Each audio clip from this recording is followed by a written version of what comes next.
kuitika matima nawo senyika ino Zimbabwe ndinadzo dzandakapakana pano ndine ma-updates muri yeZimbabwe enyaya yandikataura kubva kumarimwe zulo ndiri mukati mekureva nyaya yemwana anga ari mukati mekurwara ari mukati mechimwe chikoro mukati menzvimbo yekwatinochinzira kuti kwaMutare ndakareva kuti mwana angarwara makore aita gore achirwara kusvikira vabereki vasodzoka nawo pane chimwe chikoro vachichivedzera kuti tatenderera kwatiri kufamba tiri kunzwa kuti panapa panenge pane dambudziko ndokuuya nemwana pachikoro mwana unzwa pachikoro vanona nezvichikoro vakashivedzwa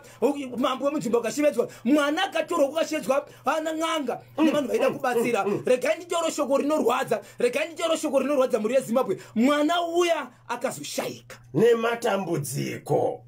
hey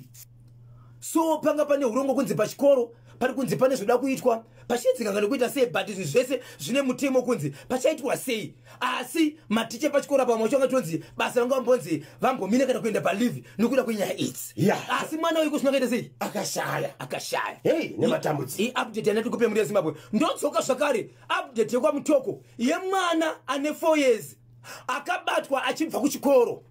akazobatwawo murume akabereka bhegi musana remwana mudiki kushure mekunge vagari vemunzvimbo kwamutoko vakamhanya kuzama kusvika murume azobatwa akazotaura kuti ndakatumwa nanhengi murume wacho akanokunzira kuti ndakatumwa ari wepanext door vepamba pakaita sei pakabatwa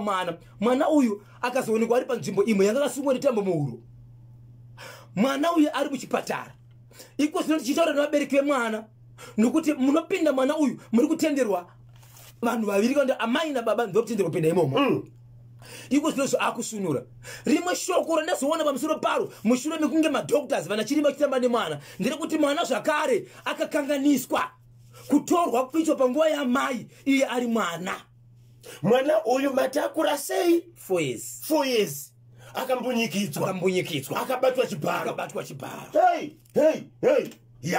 so iko zvinozvo mwana iko zvinova zvake zvinenge zvanani nokuti maziso anga akazvimba asingaoni akuita sei akuvhurika mashoko ari kutaurika kupi kubva kuvabereki.